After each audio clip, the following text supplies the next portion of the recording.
오늘은 고난과 자비는 공존할 수 있는가? 고난과 자비는 공존할 수 있는가라는 제목을 가지고 하나님 말씀 증거하도록 하겠습니다. 우리는 지난번 강의에서 불순종한 요나가 다시스행 배를 타고 갔다가 폭풍우를 만나서 바다에 던져진, 그래서 그곳에 예비하신 물고기 뱃속, 하나님이 예비하신 물고기 뱃속에 들어갔음을 우리는 말씀을 통하여서 살펴보았습니다. 여러분, 우리가 하나님을 믿을 때에 또 하나 우리가 중요하게 믿어야 될 중요한 사실을 하나가 있다면, 우리가 속해 있는 이 자연도 역시 하나님의 통치 가운데 있다는 사실을 믿어야 한다는 것입니다. 아멘. 네, 우리도 역시 하나님에 속해 있지만 우리가 속해 있는 이 자연계의 모든 법칙도 하나님의 통치 가운데 있음을 우리는 반드시 자각해야 한다는 것이죠. 성경에 보면 하나님은 이 자연을 통하여서 우리에게 깨우치게 하신 경우가 얼마나 많아요? 여러분, 물고기를 통하여서 요나를 깨우치신 이 하나님이 물고기를 통하여서 또 다른 사람을 깨우치신 사건이 있죠. 누구죠? 베드로입니다. 베드로 사건을 이렇게 가만히 읽어보면 좀 유머스러운 장면들이라고 생각이 좀 드는데요. 여러분, 베드로가 밤새도록 그물질을 했습니다. 밤새도록 그물질을 했는데 물고기가 한 마리가 잡히지 않아요. 그럴 수는 없죠. 여러분, 전문어부입니다. 전문어부가 밤새도록 그물질을 했으면 몇 마리는 잡혀야 돼요, 최소한. IQ가 낮은 붕어도 잡히고, 정신머리 나간 잠깐 놀러 나왔다가 잡힌 붕어라도 한두 마리는 잡혀야 되는데 한두 마리도 안 잡힌 거예요. 그러니까 베드로의 인생 가운데서는 이런 일이 있은 적이 없었죠. 그러니까 너무나 화들짝 놀랐던, 오기가 발동했던 어부 베드로가 밤새도록 그물질을 한 것입니다. 아니, 도대체 어떻게 한 마리도 안 잡히냐, 한 마리도. 어쩌다가 지나가던 옆집 물고기라도 잡혀야 되는데 한 마리도 어떻게 안 잡힐 수 있느냐. 그래서 오기로 밤새도록 그물질을 한 것입니다. 낚시한 것도 아니고 그물질을 한 것이잖아요. 한 마리도 안 잡혔던 그 이상한 현상들을 앞에 베드로가 서 있었던 것입니다. 도대체 이 일이 내 인생에 무슨 일이 일어난 것이지 한 마리가 잡히지 않았던 것입니다. 오기가 발동하여 밤새도록 그물질했으나 소득 한 마리가 없었습니다.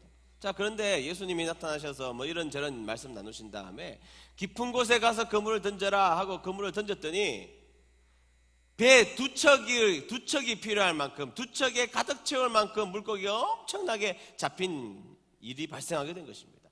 좀 전까지 물고기가 한 마리도 안 잡힌 일도 그런 일이 없었는데, 또 지금까지 이렇게 물고기가 한꺼번에 많이 잡힌 일도 없었던 것이죠. 그러니까 여러분, 이 베드로가 물고기를 잡는 이 현장 가운데 하나님은 물고기에게 명령하셨던 거예요.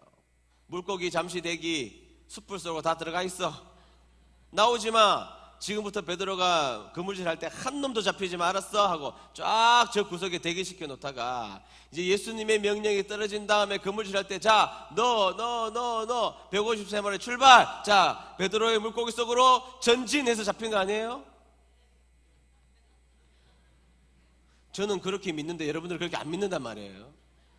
여러분, 우리가 이왕 하나님을 믿기로 작정했으면 이렇게 순수하게는 하나님을 믿어야죠. 이왕 믿을 바에는 하나님 앞에 순수하게 믿는 여러분 되시기를 축원해 드립니다. 아니면 열심히 공부해서 이성적으로 믿으시든지, 아니면 하나님의 말씀 앞에 순수하게, 하나님이 물고기 치워 놓으셨다가 하나님이 물고기 집어 넣으셨다, 아니면 어떻게 그것을 해석할 수 있습니까? 하나님은 우리가 살아가는 인생의 모든 것의 주관자 되심을 믿는 여러분 되시기를 축복합니다. 오늘 본문은 아주 독특한 내용을 담고 있습니다. 이 본문은 신학적으로도 매우 중요한 구절이고, 특별히 우리가 인생을 살면서 겪게 되는 고통과 고난을 우리가 어떻게 해석할 수 있는지에 대해서 눈을 번쩍 뜨이게 하는 말씀이라고 저는 생각합니다. 그래서 고난을 해석하는 바른 눈을 우리에게 주는 귀한 말씀이 바로 오늘 읽었던 말씀, 그리고 요나서에 등장하고 있는 이 내용들이라고 생각할 수가 있습니다. 자, 여러분들에게 먼저 이 본문을 우리가 헤쳐서 들어가기 전에 여러분들에게 질문을 하나 먼저 하면, 여러분, 지금 요나가 물고기 뱃속에 들어가 있는 이 사건은 그에게 고난입니까? 은혜입니까? 아니, 아멘 하라는 게 아니고요. 고난입니까? 은혜입니까? 네, 고난이죠, 고난. 고난입니다. 표면적으로 볼 때 그것은 고난으로 우리가 느껴지죠. 자, 오늘 성경 구절을 통하여서 그러면 이 문제를 성경에서는 어떻게 이야기하고 있는지를 한번 우리가 추적해 볼 필요가 있다는 것입니다. 먼저는 물론 고난의 관점에서 한번 봐야 되겠죠. 자, 고난의 관점에서 성경은 지금 이 사건을 어떻게 해석하고 있는지를 우리가 한번 면밀히 한번 살펴보면요. 1장 17절 하반절에 보면 이런 말씀이 있죠. 자, 1장 17절 하반절입니다. 다 같이 읽습니다. 시작. 요나가 밤낮 3일을 어디에 있었다고요? 물고기 어디? 뱃속에 있었다는 것입니다. 여러분 집에 어떤 분들은 집에 3일간 있는 것도 못 견디는 분들이 계세요. 코에 콧바람을 못 쐬면 괴로워하는 그런 분들이 인류들이 계세요. 뭐 저 같은 저는 도무지 이해가 안 되는데 그런 분들이 저는 뭐 일주일씩 한 달씩 있으라 그래도 집에 있는 거 참 좋아하는 집돌이인데 깡 여사가 1시기, 2시기, 3시기 뭐 이런 거 되면 안 된다 그랬는데 네, 그래서 저는 도무지 사실은 이해가 안 되긴 하지만 어떤 분들은 뭐 3일씩 집에 있으면 나를 죽여라 막 이런 분들도 계셔요. 근데 지금 여러분 집 안에 있는 게 아닙니다. 텔레비전도 있고 화장실도 있고 먹을 것도 있는 집안이 아니고 지금 물고기 뱃속에 지금 3일간 갇혀있게 된 것이죠. 자, 여러분 물고기 뱃속을 한번 상상해 보세요. 자, 그냥 물고기 뱃속에 들어가 있다 이렇게 생각하지 말고 여러분 물고기 뱃속은 시각적으로 아무것도 보이지 않습니다. 빛이 조금이라도 있어야 조금의 반사가 있어야 우리는 시각적으로 눈이 익숙해지면 어둠에 익숙해지면 그것이 조금 보이기 시작하지만 여러분 지금 물고기 뱃속에는 빛이라는 것이 단 1도 없는 곳이니까 아주 칠흑과 같은 깜깜한 곳을 3일씩 있었던 것이죠. 여러분 그러니까 시각적으로 굉장히 고통스러운 현장 속에 놓여져 있었던 것입니다. 여러분 청각은 어때요? 청각적으로 얼마나 시끄럽겠습니까? 여러분 배가 막 고파서 꼬르륵 소리가 날 때는요 옆에 사람한테 다 들리게 소리가 납니다. 그렇죠? 그래서 지금 이거는 물고기, 큰 물고기예요. 뭐 스펌고래인지는 모르겠지만 큰 물고기가 지금 배에서 꼬르륵 소리 한번 내면 귀가 아마 고막이 찢어질 만큼 큰 소리가 아니었겠습니까? 굉장히 시끄러운 소리들이 그 속에 굉장하게 났을 것입니다. 자, 후각적으로는 어때요? 여러분 후각도 사람에게 굉장히 큰 스트레스를 줍니다. 안 좋은 냄새 가운데 노출되는 것은 사람은 굉장히 큰 스트레스를 받게 하는데요. 여러분 물고기 뱃속에 고등어도 들었을 것이고 꽁치도 들었을 것이고 여러분 집에서 고등어를 구워줘도 냄새가 나잖아요. 생고등어 옆에 있다고 생각해 보세요. 자, 여러분 앞에 생고등어 10마리 있으면 그 비린내에 여러분 견딜 수가 있겠습니까? 그런데 여러분 지금 요나가 들어가 있는 그 큰 물고기의 뱃속에는 그런 물고기들이 천지일 거예요 아마. 그 자체가 주는 그 역한 냄새를 견디기가 어려웠을 것입니다. 그리고 화학적으로도 소화액이 분비가 되어서 이 소화액이 이 물질을 녹이면서 이 물고기들을 녹이면서 나오는 그 화학적 고통스러운 냄새 가운데 요나는 그 3일간 그 속에 있어야만 했던 것입니다. 시궁창과 같은 냄새들이 가득한 곳에 3일간 있어야만 했던 고통스러운 현장들이었죠. 그리고 여러분 손으로 촉각적으로도요 더듬으면 얼마나 주위에 징그러운 것들이 도대체 여러분 우리가 알고 만지면 별로 덜 무서워도 모르고 만지는 것의 고통 뭐 바다 장어들이 들어왔다고 생각해보세요. 뱀 같은 장어들이 한 100마리 들어왔다고 생각해보세요. 그 100마리가 자신의 몸을 잡으면서 휘어감으면서 다닌다고 생각하면 거기에 느끼는 이 촉각적 고통이라는 것이 얼마나 고통스러웠겠습니까? 자, 그러면 제가 여러분들에게 지금 소개해드렸는데 지금 물고기 뱃속에 들어가 있는 이 현장은 고난이에요? 은혜예요? 고난이죠. 말할 것도 없는 고난입니다. 네, 뿐만 아닙니다. 2장 2절 상반절에 보면 이런 말씀이 있습니다. 다 같이 읽습니다. 시작. 내가 고난으로 말미암아. 아멘. 자, 여러분 요나가 지금 다 자신이 당하고 있는 이 문제에 대해서 어떻게 인식하고 있느냐? 그것을 고난으로 인식해요. 본인 스스로 고난으로 인식합니다. 자, 객관적인 고난. 우리는 객관적인 사실을 들었죠. 성경 말씀에서 요나가 물고기 뱃속에 들어가 있었다는 객관적인 사실을 들었습니다. 그런데 여러분, 객관적인 사실은 그렇게 고통스럽지가 않아요.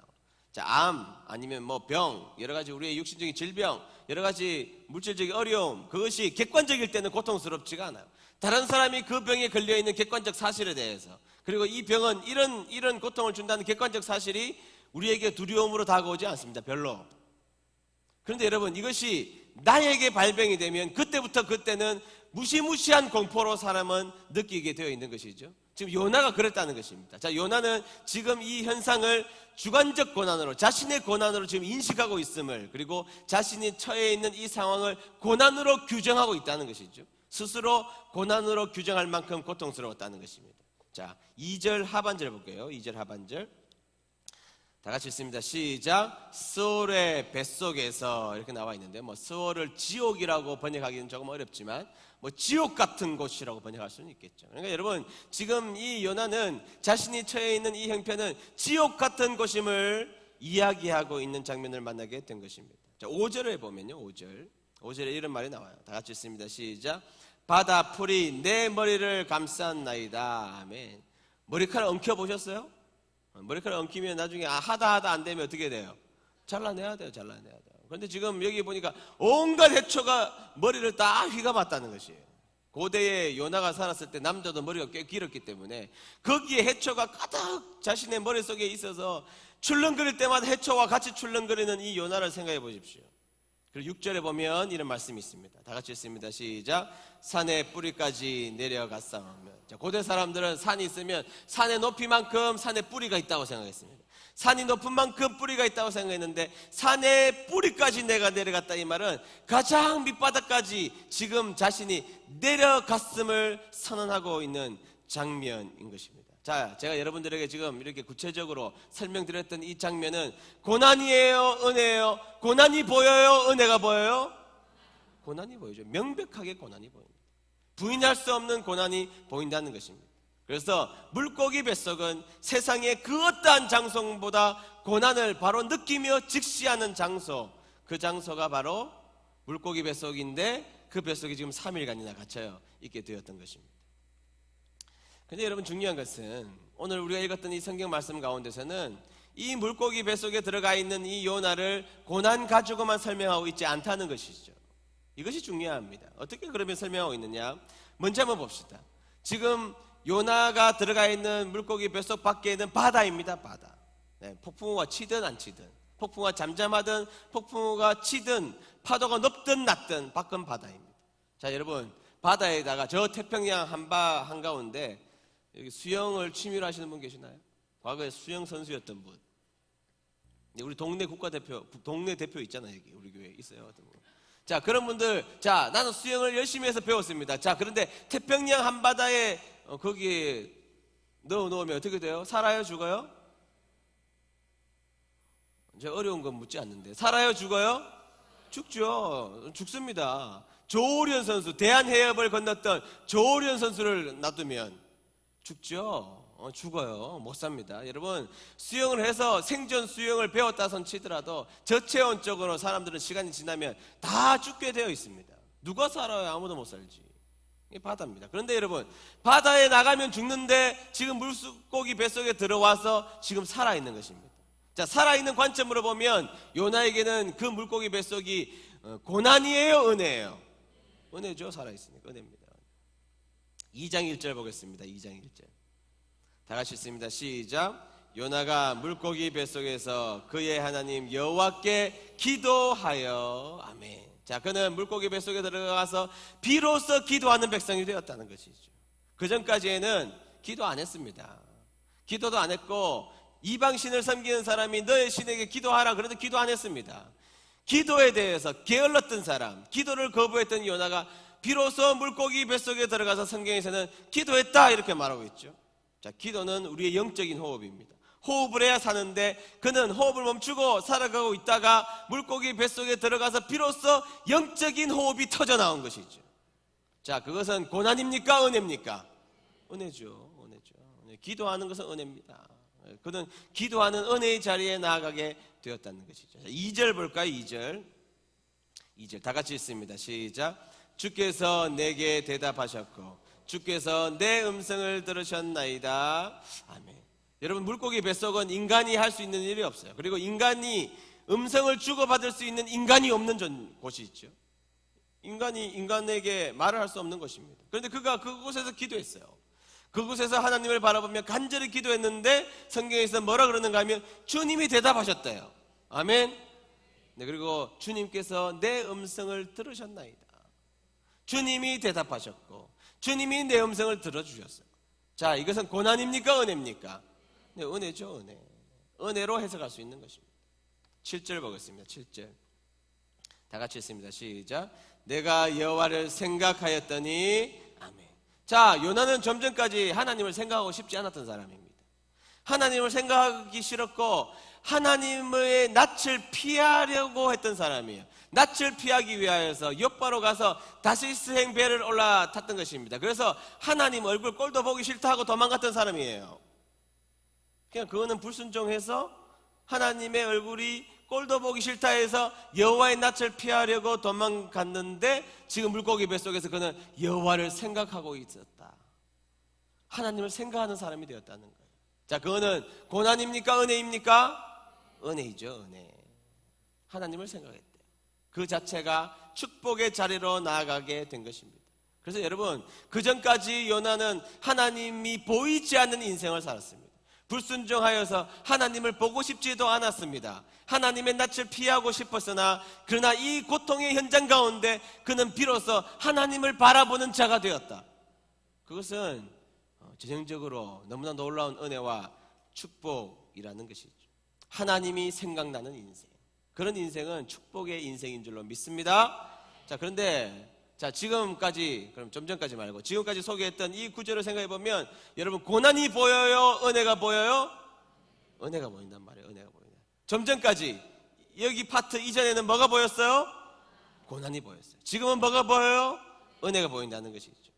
그러면 여러분, 장소가 바뀐 게 아니란 말이죠. 지금 똑같은 물고기 뱃속이라는 것입니다. 똑같이 물고기 뱃속인데 성경에서는 한편으로는 처절한 고난을 이야기하는 고난의 장소였음을 분명히 밝히고 있으나 동시에 같은 곳에서는 설명할 수 없는 하나님의 은혜를 경험하는 놀라운 장소였음을 성경에서는 우리에게 소개하고 있다는 것입니다. 장소가 바뀐 게 아니라니까요. 지금 모양이 바뀐 것이 아닙니다. 상황이 바뀐 것은 아니지만 성경에서는 아무렇게도 바뀐 상황이 없음에도 불구하고 그 고난을 느끼는 장소에서 하나님의 은혜가 공존하고 있더라. 이것이 성경에서 우리에게 말씀해 주고 있는 장면이라는 것입니다. 그래서 여러분, 고난이 있는 장소에 은혜도 함께 있는 것, 은혜가 있는 장소에 고난도 같이 공존하는 것, 그래서 은혜와 고난이 공존하고 있는 장소임을 오늘 성경 본문은 우리에게 나타내 주고 있다는 것입니다. 다시 한번 더 여러분들에게 물어볼게요. 여러분, 은혜와 고난이 공존할 수 있습니까?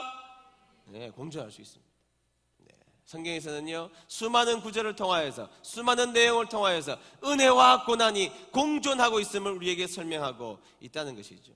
자, 그렇다면 우리가 하나님의 자녀고 하나님을 붙들고 살아가는 위대한 백성, 하나님 나라의 국가대표라면 이제는 우리의 삶을 어떻게 해석해야 되느냐?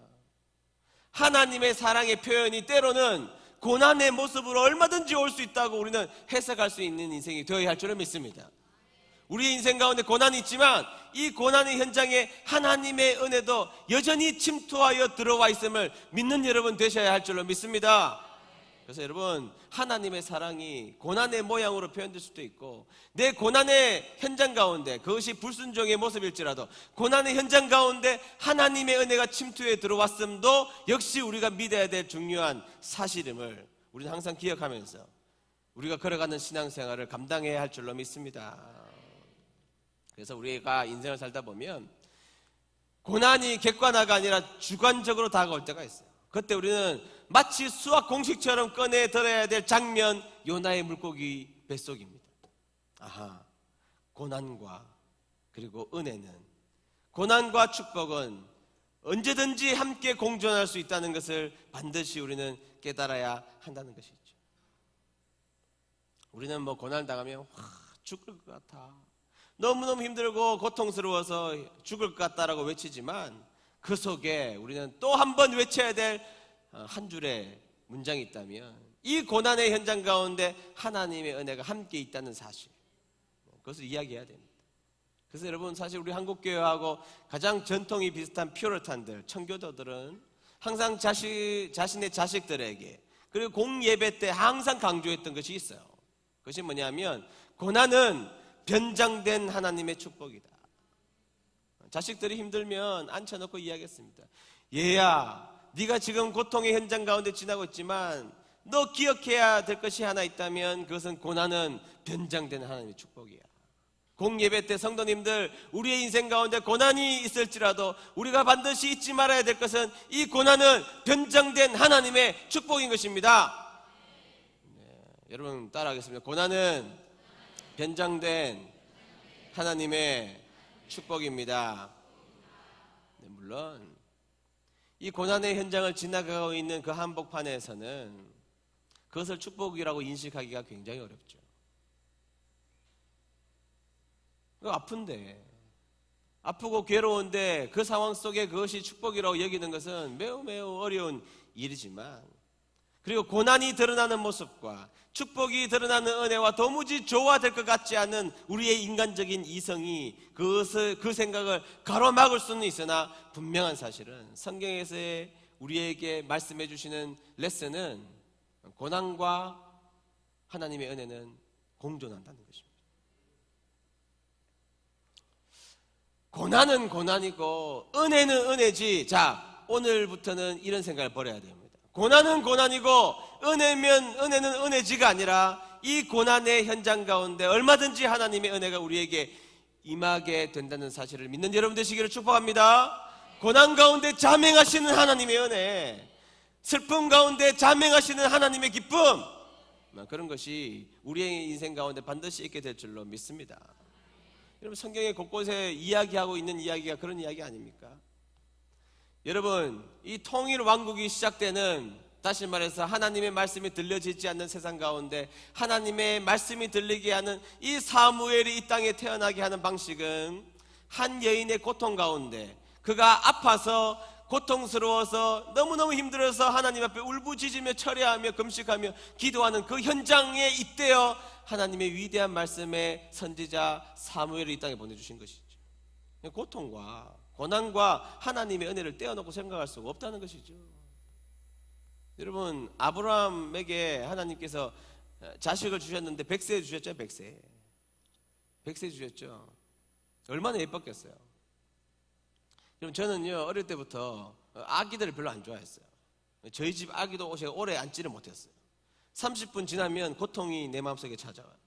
빨리 우리 집사람 주든지 교회 집사님들을 뺏어갔으면 좋겠어요.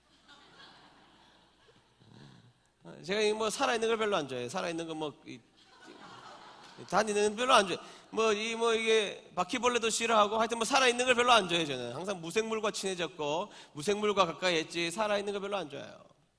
그런데 제가 요즘에는요 아기를 보면 예뻐요. 아기를 보면 예뻐요. 제가 이해가 돼요. 여러분, 제가 이 말씀을 준비하면서 제가 아브라함이 한번 돼보니까요 얼마나 이삭을 물고 빨았겠습니까? 이삭을 높이 들다가 아이고 떨어지면 어떻게 내려놨다가 또 울면 또 바짝 안았다가 남들 품에 죽이나 했겠습니까?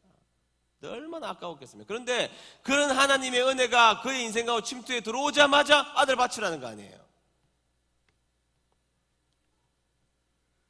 하나님의 은혜와 하나님의 축복은 고난과 항상 훈련과 함께 있을 가능성이 굉장히 높다는 것이죠. 여러분, 하나님이 다윗에게 기름을 먼저 부으셨죠.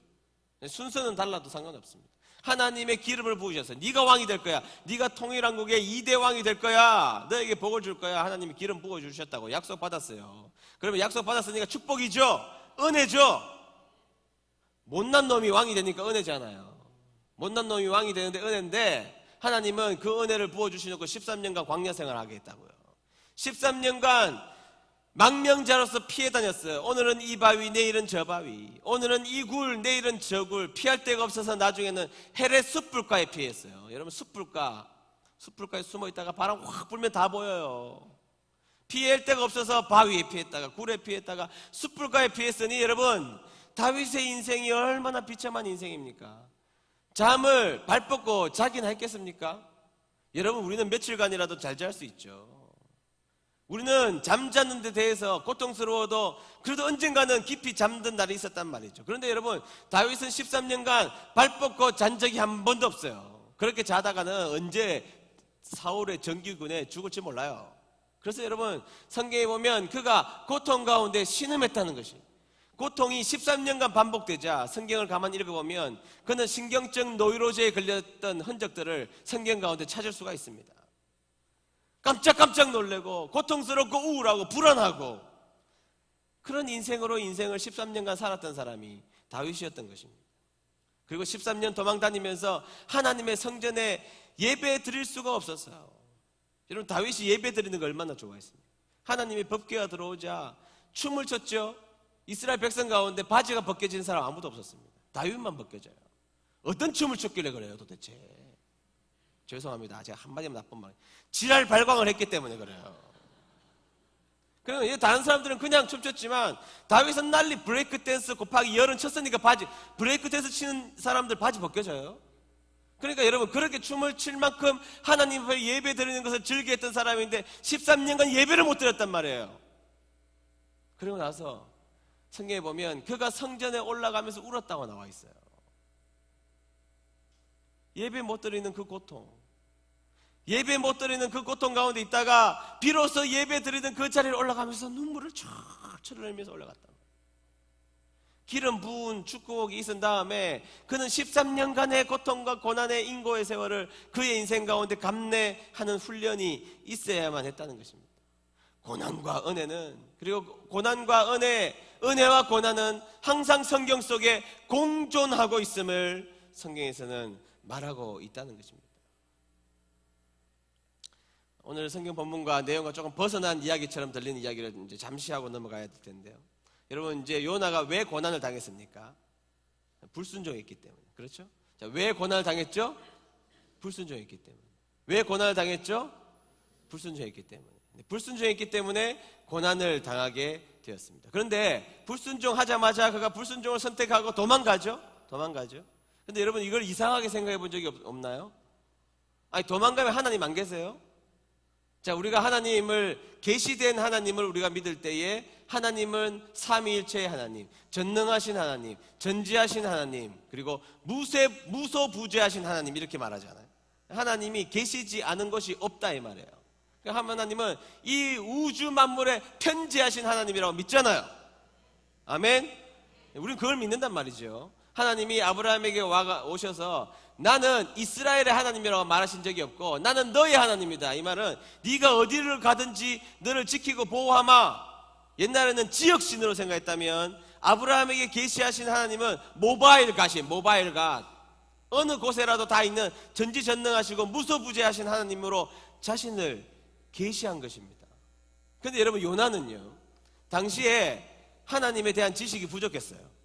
그냥 책으로만 공부하고 적당하게 공부하다 보니까 그 당시에 이스라엘이 속해 있는 이 아시아의 사람들은 하나님을, 자신들이 믿는 신을 지역신으로 인식했단 말이죠. 우리나라도 그렇지 않아요? 우리나라도 부엌에 있는 신 따로 있고 문에 있는 신 따로 있고 안방에 있는 신 따로 있고 사랑채에 있는 신 따로 있죠. 부엌에 있는 신을 뭐 주황신이라고 그러고 따로 있잖아요. 여러분들은 하나님만 생각하시죠? 네, 따로 있단 말이에요. 지역신 개념이에요. 지역신 개념. 여러분, 이 아시아권에 있는 사람들은 지역신 개념이 강하다고요. 이 요나는 하나님을 좀 잘못 믿어가지고 지역신의 개념의 하나님을 생각했던 것이 있죠. 이스라엘의 하나님이시니까, 이스라엘을 지키시는 하나님이시니까 내가 이 이스라엘을 벗어나 이 지중해를 건너 저 다시스로 가면 하나님의 낯을 피할 수 있다라고 생각했는데 천만의 말씀. 그래서 불순종하여 도망간 거예요. 불순종하여 배에 올라타자마자 하나님은 지역신이 아니시니까 배를 흔들어 놓으신 것이죠. 그리고 요나가 물속에 들어가자 하나님은 그 물고기 뱃속에 요나를 집어넣으신 것이에요. 자, 그때 그것을 경험했던 이 요나가 무엇을 깨달았어요? 아하, 내가 믿는 하나님은 이스라엘에 머무시는 하나님이 아니라 내가 믿는 하나님은 지금 이 물고기 뱃속에도 여전히 나와 함께 하시는 하나님으로 믿었던 것이죠. 그래서 비로소 그곳에서 그는 하나님에 대한 바른 인식으로 하나님 앞에 기도하는 백성이 되었던 것이죠. 우리 하나님은 내가 불순종하여서 떠나는 이 현장 가운데서도 함께 하셨고 배에서도 함께 하셨고, 그렇다면 내가 물고기 뱃속에 들어가 있는 이 현실 상황 속에서도 나의 하나님은 이곳에 함께 하시는 하나님이라고 하는 것을 믿었기 때문에 하나님 앞에 기도하는 은혜가 그의 인생 가운데 찾아오게 된 것입니다. 그러면 여러분, 도대체 왜 하나님은 그 백성들이 그렇게 불순종하면 고난을 통해서라도 은혜 속에 들어오게 하십니까? 여러분, 하나님께서 선택한 백성이라면 왜 우리에게 고난을 통하여서 하나님을 바라보게 하십니까? 이유를 좀 설명해 드릴까요? 아침에 이제 학교에 새벽기도 마치고 옛날에 제가 있던 섬기던 교회에서 목욕실의 문을 딱 열고 보면 조기 축구하는 아저씨들이 있어요. 조기 축구하는 아저씨들. 그렇게 운동을 열심히 하는데 배가 볼록 튀어나왔어요. 아저씨인데 배가 볼록 튀어나왔어요. 제 폄하 발음 아닙니다. 죽는 남성은 저도 마찬가지니까 저도 역시 마찬가지죠. 근데 여러분, 이게 취미로 운동을 어떻게 하시는 분들 가만히 보면 장비가요, 국가대표급인 분들이 많아요. 신발도 메시가 신는 신발, 축구공도 호날두가 차는 공을 골라서 하시는 분이 많아요. 진짜 그렇잖아요. 여러분, 취미에 미치신 분들은 전문가들보다 더 좋은 장비를 갖춰요. 장비빨의 은혜를 받는 분이 계세요. 여러분, 우리 교회도 사진 전문가, 오늘 기도하셨던 집사님 사진 전문, 우리나라에서 이분만큼 사진 공부하신 아트, 사진을 예술로 이만큼 커머셜하게 상업적으로 공부하신 분들이 있을지 몰라도 예술을 이렇게 공부하신 분이 없거든요. 그런데 여러분, 우리 집사님이 사용하시는 사진이 얼마나 좋아요. 렌즈는요, 중고로 지금 사면 20만 원이면 살 수 있어요. 그런데 취미로 하는 인간들은 1,000만 원짜리 가지고 있어요. 취미로 하는 인간들은 1,000만 원, 2,000만 원, 3,000만 원, 4,000만 원짜리 가지고 있고, 사진을 전공한 작가는 20만 원짜리 작품, 카메라 가지고 작품을 만든단 말이죠. 그러니까 여러분, 조기 축구하는 분들, 저도 역시 마찬가지예요. 테니스를 처음 배울 때요, 저도요 역시 나달이 사용하는, 세계 랭킹 1위가 사용하는, 물론 중고긴 하지만 그 라켓, 나달 라켓을 가지고 연습했다는 거 아니에요. 그러니까 여러분, 이 취미로 하시는 분들의 장비가 대단합니다. 대단해요. 장비가 국가대표급이니까 조기 축구하는 배 나온 아저씨들 불러다가, 자, 오늘부터 장비가 대단하니까 당신들을 국가대표 훈련하는 방식으로 그대로 하겠습니다 하면 어떤 일이 발생할까요? 네, 다음날 변사체로 발견됩니다. 주님 바로 만나요. 요단강 건너가서 바로 만납니다. 제가 하는 소리 그냥 하는 소리가 아니죠. 여러분, 우리나라 김천이 낳은 금메달리스트, 유도의 최민호, 김재범 선수가 김천 출신이죠. 제 초등학교 후배라는 걸 여러분들 좀 알아주셨으면 좋겠어요.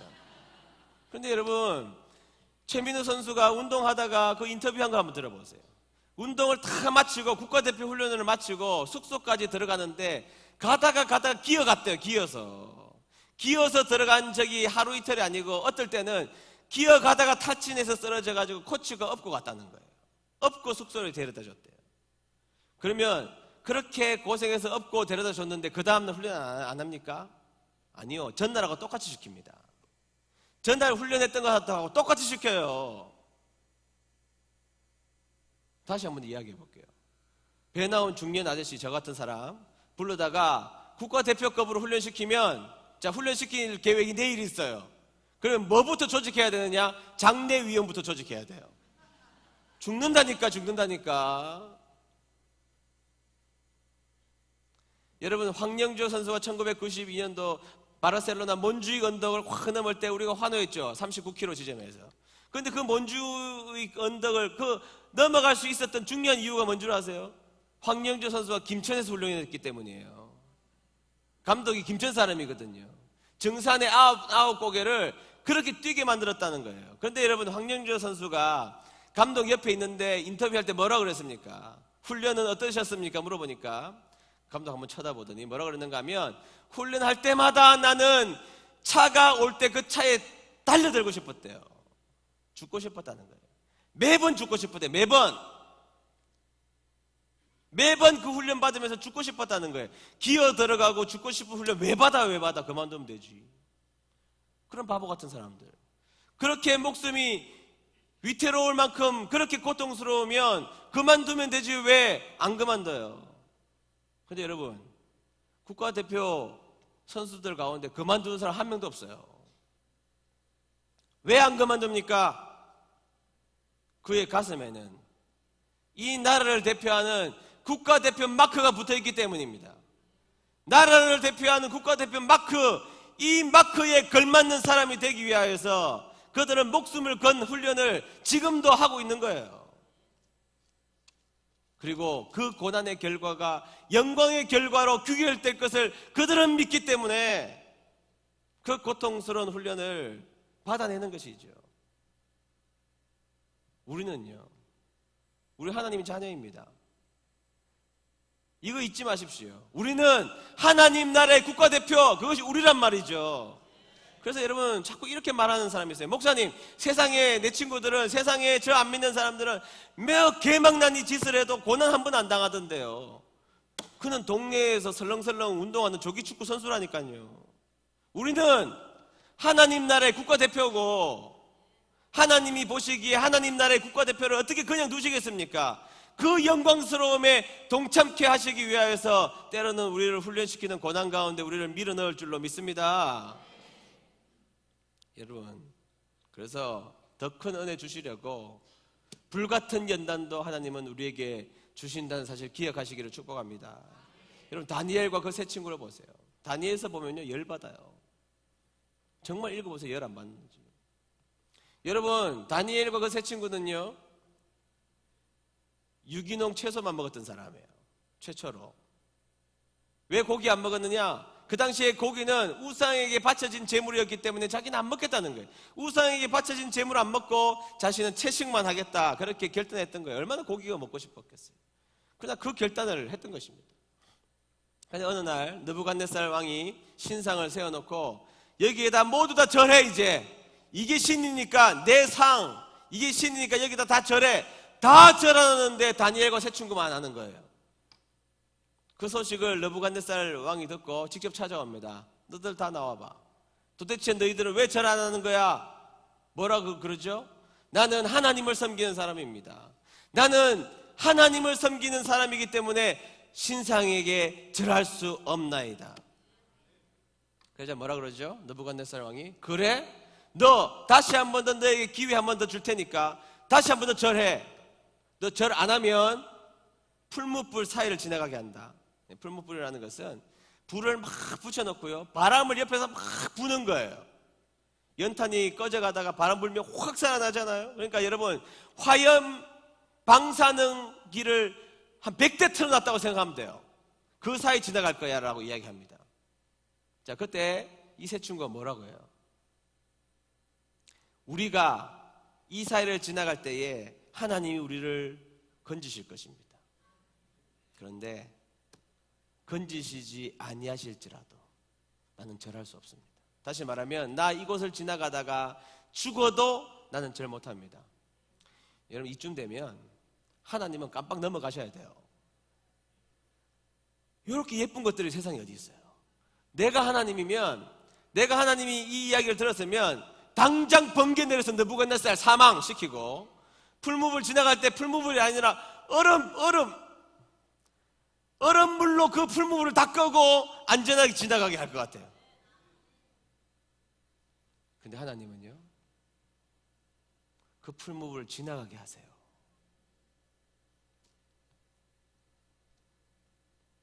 풀무불을 꺼트리시는 것이 아니고 여전히 불이 붙어있는 그 뜨거운 풀무불 사이를 지나가도록 하시는 분이 우리 하나님이라는 거예요. 다니엘도 사자굴에 가죠. 죽기 얼마 남지도 않았어요. 다니엘이 그때는 늙어서. 그 늙은 사람 그렇게 고생시킵니까? 사자굴에 들어간다고 했을 때 하나님이 사자를 토끼로 좀 바꿔주시든지 그렇게 하면 되는데, 사자굴에 하나님은 그냥 들어가게 하신단 말이에요.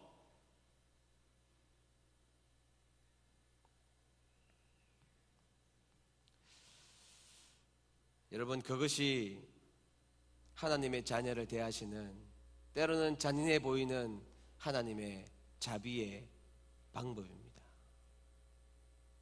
풀무불과 사자굴을 폐쇄시키는 하나님이 아니시라, 그 속을 한번 걸어갈 것을 우리에게 요청하시는 하나님. 그리고 중요한 사실은 그곳에 우리 하나님이 그 고통 가운데 함께해 주신다는 겁니다. 세상이 믿는 신은 고통을 없애주는 신인지 몰라도 우리가 믿는 하나님은 내가 고통의 현장 가운데 지나가도록 하시고, 그러나 그 고통을 우리 하나님도 함께 지시기 위하여 요나의 물고기 뱃속으로 신방 오시는 분, 그분이 우리가 믿는 하나님인 줄로 믿습니다. 뭐가 더 은혜입니까? 고통을 당하게 하시되 그 아픈 현장으로 찾아오셔서 신방하시는 하나님, 저는 그 하나님이 훨씬 더 좋아요.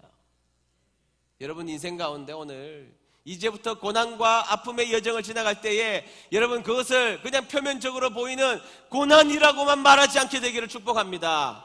그 속에 하나님의 은혜가 어떤 모양일지라도 지금 자명하여 여러분들을 건지고 있음을 믿는 여러분 되시기를 주의 이름으로 축복합니다. 그래서 오늘의 여러분들이 알고 가셔야 될 중요한 한 가지 사건, 고난과 은혜는 공존할 수 있는가? 네! 고난과 축복은 공존할 수 있는가? 네, 공존할 수 있다고 말해야 됩니다. 오늘 이 자리에 남들에게 아무 말 할 수 없는 고난의 현장을 지나가시는 분들이 있다면, 오늘 물고기 뱃속에 신방 가신 그 주님이 오늘 여러분들의 마음을 만지셔서 살리시는 은혜가 있게 되기를 주의 이름으로 축복합니다. 우리 말씀을 생각하면서 주 은혜임을 찬양 불렀으면 좋겠습니다. 가사가 주 나의 모습 보내 상한 나의 맘 보시니 주 나의 눈물 안에 홀로 울던 마음 아시니, 우리 찬양 말씀 생각하면서 부르겠습니다. 주 나의 모습 보내 상한 나의 맘, 상한 나의 맘 보시네. 주님은 여러분들의 눈물을 아세요. 주 나의 눈물 안에 이 믿음이 있어야 합니다. 홀로 울던 맘 아시네. 주 사랑 내게 있네. 주 사랑 내게 있네. 아멘. 그 사랑이 날 채우네. 여러분 이 말씀을, 이 찬을 믿었으면 좋겠어요. 그 은혜로 날 세우네.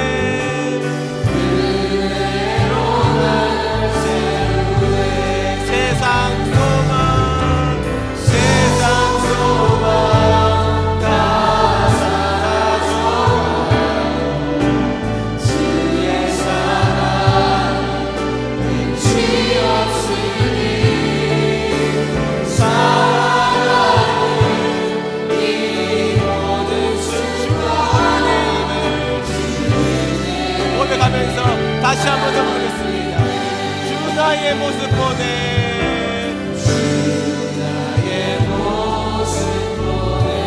상한 마음 보시네.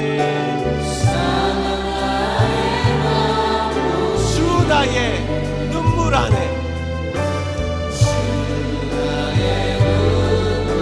홀로 울던 마음 아시네. 다시 한번 주 사랑 내게 있네.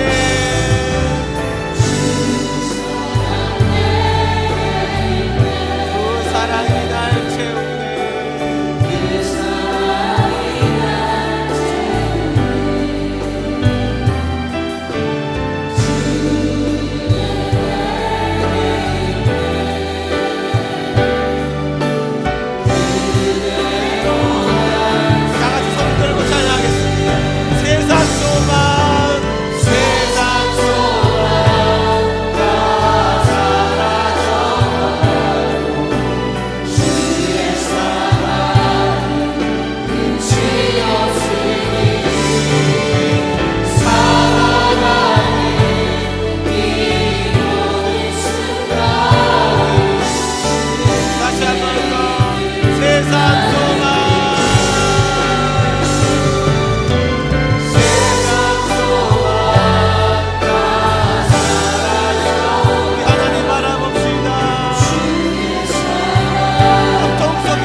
많은 고난들을 건너갈 때가 있죠. 우리는 그런 일이 생기면 자꾸 그 고난에 사로잡혀서 자꾸 그 고난만 묵상하는 경향이 많이 있습니다. 그러나 여러분, 오늘 주신 말씀을 가만히 생각해 볼 때 그것이 얼마나 어리석은 일인지 우리는 말씀을 통해서 깨달을 수가 있습니다. 성경의 증언은 고난 속에 함께 은혜가 있다는 것입니다. 여러분, 우리가 믿는 하나님을 시시하게 생각하지 마십시오. 그냥 우리를 고통 가운데 내버리시고 저 멀리서 그 고통을 조정하시는 분이 아니시라. 우리의 고통과 고난의 현장에 신방 오셔서 그것이 뜨거운 불이면 뜨거운 불을 그대로 맞으시고 나중에는 십자가의 고난을 맞이하시며 우리의 고난과 함께 하셨던 분, 그분이 우리가 믿는 하나님인 것입니다. 그래서 여러분, 우리는 우리에게 고난과 은혜가 공존되어 있다는 이 본질적 진리, 이 진리 앞에 순종하며 우리 인생을 살아가야 될 책임이 있는 것입니다. 여러분, 다 같이 오늘 기도할 때 그렇게 기도했으면 좋겠습니다. 하나님, 나의 생각이 변하기를 원합니다. 고난을 고난만으로 바라보지 않도록 도와주시고, 고난을 바라볼 때에 그 속에 지금도 자맹하시는 우리 하나님, 내가 고통의 현장 가운데 있을 때에 같이 고난 당하시는 하나님, 그 물고기 뱃속까지 찾아오시는 신방하시는 우리 하나님이 나를 붙잡아 주신다는 사실을 하나님 믿겠습니다. 하나님, 그렇게 우리가 고난을 이겨나가는 하나님 나라의 국가대표가 되겠습니다. 합심하여서 뜨겁게 기도하도록 하겠습니다. 기도합시다. 하나님 아버지, 감사합니다. 주시는 일 기억합니다. 생명의 말씀으로 나를 채우사 주의